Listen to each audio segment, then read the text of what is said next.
Hi hello welcome back to my YouTube channel 24/7 లైవ్లో కొన్ని updates చెప్దామని వీడియో చేస్తున్నా. ఫస్ట్ ఆఫ్ ఆల్ తనుజాకి ఇంట్లో చాలామంది గొడవ అయింది. ఫస్ట్ తనుజ వర్సెస్ మాధురి గొడవ ఏంటో చెప్తా. అది యాక్చువల్లీ వాళ్ళు కుకింగ్ డిపార్ట్మెంట్ కాబట్టి గొడవ అంతా కుకింగ్ డిపార్ట్మెంట్లో వచ్చింది. మీరు చూస్తే నిన్న మనకి ఎపిసోడ్లో కూడా ఒక క్లిప్ వేశారు, అది వాళ్ళు పకోడీ చేస్తున్నట్టు. సో పకోడీ చేశారని కాన్సెప్ట్స్తోని కొంచెం chapatis, only night 2 chapatis and కొంచెం కొంచెం రైస్, అంటే ఒక 3 or 3.5 కప్స్ ఎంతో రైస్ వేశారు. సో దానివల్ల మాధురి గారికి అండ్ పవన్ కళ్యాణ్కి ఆ రైస్, అంటే పవన్ కళ్యాణ్కి రైస్ సరిపోలేదు అండ్ మాధురికి చపాతీ సరిపోలేదు. సో అక్కడి నుంచి తగ్గు స్టార్ట్ అయింది. సో దాని తర్వాత ఏమో కళ్యాణ్ వెళ్ళి ఇమాన్యుల్ని కూడా చెప్పాడు అది రైస్ సరిపోవట్లేదని. అలా ఇమాన్యుల్కి ఒక 2-3 కంప్లైంట్ చేశారనమాట, నాకు రైస్ సరిపోవట్లేదు అండ్ చపాతీ సరిపోవట్లేదని. వీళ్ళేమనుకున్నారు, ఆల్రెడీ పకోడీ ఉంది కాబట్టి అందుకని వీళ్ళు యాక్చువల్లీ చాలా తక్కువ వండారనమాట. సో దానివల్ల ఇమాన్యుల్ వెళ్ళి తనుజాకి చెప్తాడు, ఏంటంటే మీరు రాత్రి చేసిన రైస్ కానీ అది కానీ సరిపోలేదు అని చెప్పి. తనుజ ఏమో ఇట్స్ ఓకే, సరే ఈ రోజు నుంచి చేస్తాం, పకోడీ ఉన్నదని తక్కువ చేస్తాం అని చెప్తారు. అక్కడ వరకు బాగానే ఉంటుంది. తనుజ వెళ్ళి మాధురి దగ్గర కూర్చొని అడుగుతుంది అనమాట, ఏంటి ఈరోజు ఏం వండుతున్నారంటే. మాధురి ఆల్రెడీ హర్ట్ అయి ఉంటుంది, ఎందుకంటే నైట్ తనకు చపాతీ సరిపోలేనప్పుడు మా తనుజని అడుగుతుంది, నేను చపాతీ చేసుకుంటా అని. సో ఇప్పుడు వెళ్ళి తనుజ ఏమో అడుగుతుంది ఏమని మాధురిని, ఏం వండుతున్నారు ఈరోజు అంటే. మాధురి అంటుంది, లేదు నువ్వేం చెప్పు, నువ్వేం చెప్తే అదే వండుతానంటే. తనుజకు కొంచెం కోపం వచ్చి అంటుంది, ఏదో ఎందుకు అలా మాట్లాడుతున్నారంటే మాధురి దానికి హర్ట్ అవుతుంది. సో దానికి రీజన్ ఏంటంటే, నైట్ యాక్చువల్లీ ఏమవుతుందంటే మాధురి గారు 1 చపాతీ అడుగుతారు. సో దాంతోపాటు అంటే పిండి ఉంది. సో మాధురి ఒక చపాతీ చేసుకుంటాను. అప్పటికి గౌరవ్ ఇంకా ఇంట్లో చాలామంది చపాతీ సరిపోలేదు.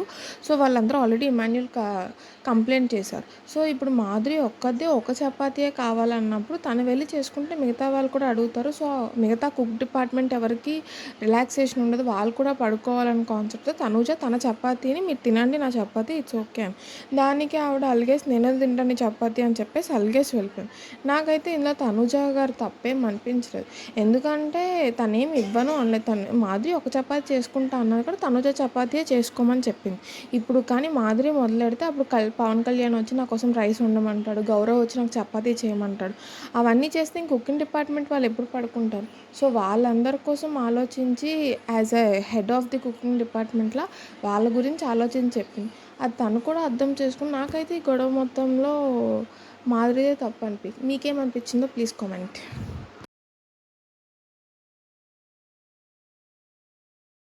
నెక్స్ట్ తనుజ వర్సెస్ సంజన గొడవ అవుతుంది. యాక్చువల్లీ అది గొడవ అని చెప్పకూడదు, కానీ ఇందాక గొడవలో మాధురికి అండ్ మాధురికి తనుజాకి అయినప్పుడు అక్కడ ఇమాన్యుల్ ఉంటాడు, వెనక నుంచి సంజన వచ్చి తను గొడవ స్టార్ట్ చేస్తుంది అనమాట. తనేమంటుందంటే, అసలు ఫస్ట్ కుకింగ్ డిపార్ట్మెంట్లో ఉన్న వాళ్ళు లోపల ఫ్రిడ్జ్లో ఉన్న వెజిటేబుల్స్ అన్నీ చూసి వాళ్ళు అందరి కంటెస్టెంట్స్ దగ్గరికి వెళ్ళి ఏ వెజిటేబుల్స్ ఉన్నాయి ఏం వండమంటారని. యాక్చువల్లీ ఇది అసలు అడగడమే వేస్ట్ యాక్చువల్లీ, ఎందుకంటే ఒక్కొక్కరు ఒక్కొక్క డిష్ చెప్తారు, వెజిటేబుల్స్ ఇన్ని ఉన్నాయంటే ఒక్కొక్కటి ఉంచితే ఒక రోజులోనే మొత్తం రేషన్ అంతా అయిపోతుంది. తను ఏదో నిన్న జరిగిన కోపాన్ని ట్రాక్ చేసి ప్రలాంగ్ చేసి తను ఏదో చేయాలనుకుని తప్ప అసలు తను ఏదో అన్నది. ఇమాన్యుల్ ఏమో మా అమ్మ కొంచెం నిన్న అయిన తగ్గు మీద ఉన్నాడు, ఇట్స్ ఓకే వదిలేను అన్న. సో అక్కడతో తనుజకి సంజనకి ఉన్న గొడవ అయిపోతుంది. నెక్స్ట్ తనుజ వర్సెస్ పవన్ కళ్యాణ్కి ఒక గొడవ అవుతుంది. అదేంటంటే పవన్ కళ్యాణ్ దగ్గరికి వెళ్ళి తనుజ ఉంటుంది, నీకేమైనా ఇష్యూ ఉంటే లైక్ రాత్రి చపాతీ సరిపోలేదని ఇమాన్యుల్ చెప్పాడు కదా. సో దాని విషయంలో తనుజ అంటుంది, నీకేమైనా సరిపోకపోతే వచ్చి నాకు చెప్పాలి, కానీ వెళ్ళి ఎందుకు కెప్టెన్ ఇమాన్యుల్ చెప్తున్నావు, నువ్వు నాకు చెప్పొచ్చు కదా అంటే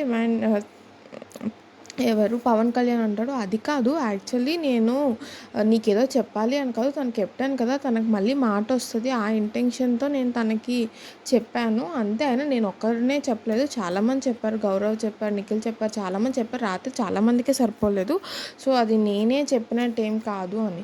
సో అప్పుడు వెంటనే వీళ్ళిద్దరూ కలిసి ఇమాన్యుల్ పిలుస్తారు, ఇమాన్యుల్ని అడుగుతారు, నీకు ఎవరు చెప్పారు యాక్చువల్ సరిపోలేదంటే. ఫస్ట్ ఇమాన్యుల్ అంటాడు పవన్ కళ్యాణ్ చెప్పడం, మళ్ళీ పవన్ కళ్యాణ్ అంటాడు నీకు ఎవరు చెప్పలేదా మార్నింగ్ అంటే.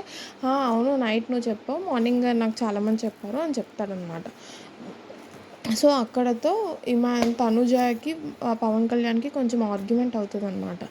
నువ్వు ఇది అంటే లైక్ వాళ్ళిద్దరి మధ్యన కొంచెం ఆర్గ్యుమెంట్ అవుతుంది. ఆ తర్వాత లాస్ట్లో లాస్ట్‌లో ఏమవుతదంటే తనుజకి తను కళ్యాణ్ అంటాడు, "నువ్వు రేపటి నుంచి చేసినప్పుడు చెప్పాలి కదా! 2 అని ముందు ఇంటిమేట్ చేయకుండా మీరు నచ్చినట్టు ఎలా చేస్తారని." అదేం తప్పు కాదు. ఎందుకంటే ఆల్రెడీ వాళ్ళు తిన్నారన్న ఇంటెన్షన్‌తో వాళ్ళలా అంటే ఆల్రెడీ వాళ్ళు పకోడీ వండారు కదా! ఇప్పుడు ఇది కూడా ఎక్కువ వండేస్తే మళ్ళీ వాళ్ళకే కదా నామినేషన్స్ పడతాయి. అది కాకుండా కుకింగ్ డిపార్ట్‌మెంట్ ఆల్రెడీ అలసిపోయారని అందుకనే వద్దంది. బట్ పవన్ కళ్యాణ్ ఇంటెన్షన్ అంటే ముందే చెప్పాలి కదా అని. సో, ఇదేమీ ఒక స్టేట్మెంట్ కాదు. ఎవరి ఒపీనియన్స్ వాళ్ళవి. బట్ ఒకరేమో ఫుడ్ వేస్ట్ అవుతదని, ఒకరేమో సరిపోలేదు. అంతే. అంతకు మించి ఇంకేం జరగలేదు. తనేమో అక్కడితో అయిపోద్ది. పవన్ కళ్యాణ్ అలా అనేసి నువ్వు ముందే ఇంటిమేట్ చేయాలని వెళ్ళిపోతాడు. Please like, share, comment and subscribe my channel. Please like, share and comment, subscribe to my